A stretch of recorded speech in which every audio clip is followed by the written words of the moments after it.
Hello, travelers, and welcome back to the channel. So today, I really want to go over something that has been buzzing around ever since the 6.0, or I should be calling it Luna 1, special program wrapped.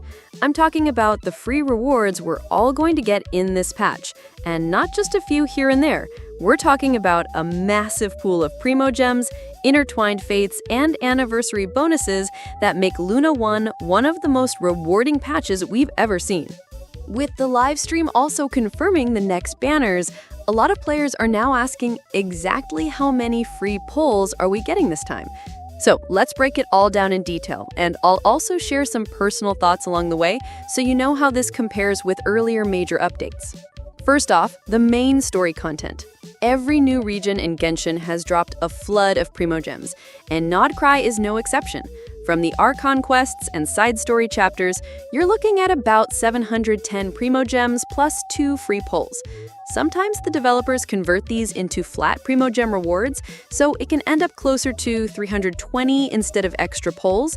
But either way, this is a guaranteed source just by following the main storyline. And don't forget the extra quests sprinkled around, which add another 500 Primo Gems on top. That's pretty much Hoyoverse rewarding you just for doing what most of us would do anyway, playing through the new lore and checking out the characters. It's always been like that, whether you think back to Sumeru's opening story or Fontaine's introduction, and 6.0 is sticking to that pattern. Now, the real treasure trove in every big expansion is exploration.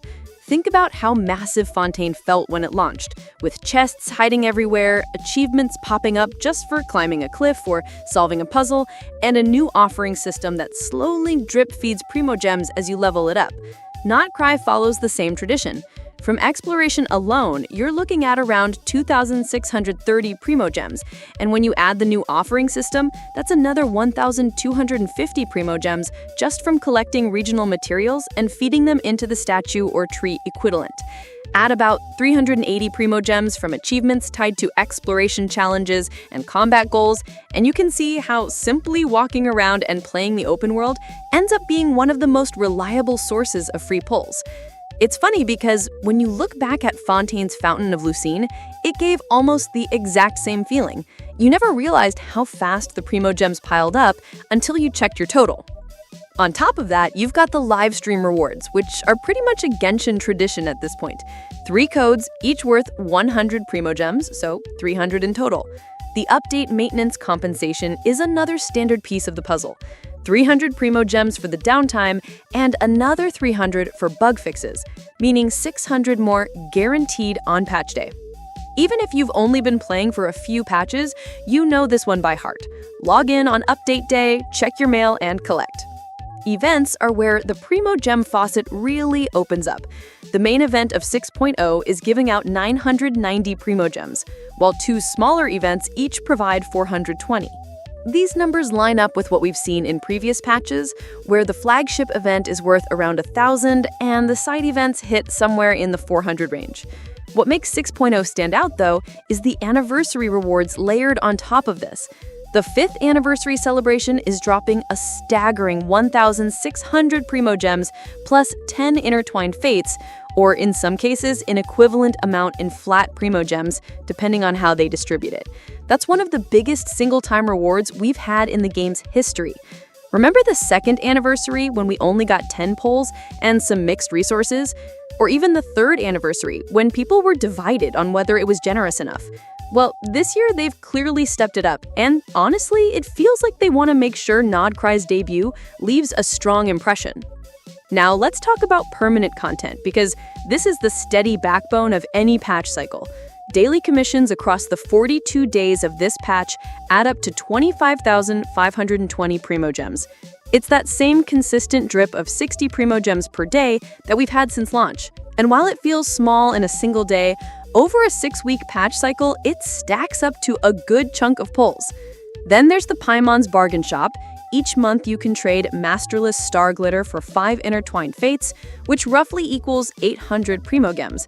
That's basically 2 extra pulls every month if you want to think of it in raw numbers. Beyond that, newer permanent systems are contributing.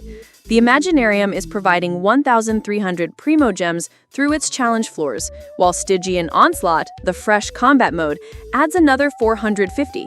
And of course, Spiral Abyss is still the king of consistent high-yield content, with 1,600 Primo Gems up for grabs if you're able to clear all 12 floors across the 2 resets during the patch. For free-to-play players, Abyss can feel like the ultimate test of patience and resource investment, but it's also one of the few ways to get that many Primo Gems purely through skill and roster building. When you combine all of these sources, story, exploration, events, anniversary, and permanent systems, the totals are huge. From September 10th to October 22nd, free-to-play players will be able to collect 19,330 Primo Gems, which works out to about 120 pulls. If you're picking up the Blessing of the Welkin Moon, that number jumps to 23,100 Primo Gems, or 144 pulls. And if you add the Battle Pass on top of that, the grand total goes up to 24,430 Primo Gems, or 152 pulls. Even if you just look at the first half of the patch, before October 2nd, you're sitting at 88 pulls as a free-to-play, 100 with Welkin, and 103 if you're running both Welkin and Battle Pass. That's a lot of potential characters and weapons, especially since the livestream already gave us a glimpse at the banner schedule. But what I will say is that this amount of free pulls gives you incredible flexibility. If you've been saving for a specific character, this patch is practically a dream scenario. And if you're newer and still trying to build out your roster, the combination of Primo Gems and Anniversary pulls is a safety net that we don't usually see to this extent. So, when you look at the full picture, 6.0 isn't just about Krai's story or the Anniversary fireworks. It's about giving every player, whether free-to-play or lightly spending, the chance to walk away with a character they've been waiting for, or maybe even 2 depending on your luck. It's generous, it's exciting, and it definitely feels like Hoyoverse is trying to make a statement with this milestone update. But that's just how I see it. What about you guys? Do you think this is the most generous version so far? Are you planning to throw all of these Primo Gems at the first banner, or are you saving for later in the patch? I'd love to hear your thoughts in the comments because everyone's strategy is going to be different depending on their roster and favorites. And that's going to wrap up today's breakdown. So if you found this useful and want to keep up with more detailed Genshin Impact breakdowns, guides, and updates like this, don't forget to subscribe. We've got a lot of exciting content coming as 6.0 rolls out. And trust me, you don't want to miss it. Till then, take care, and I'll see you in the next one. Bye!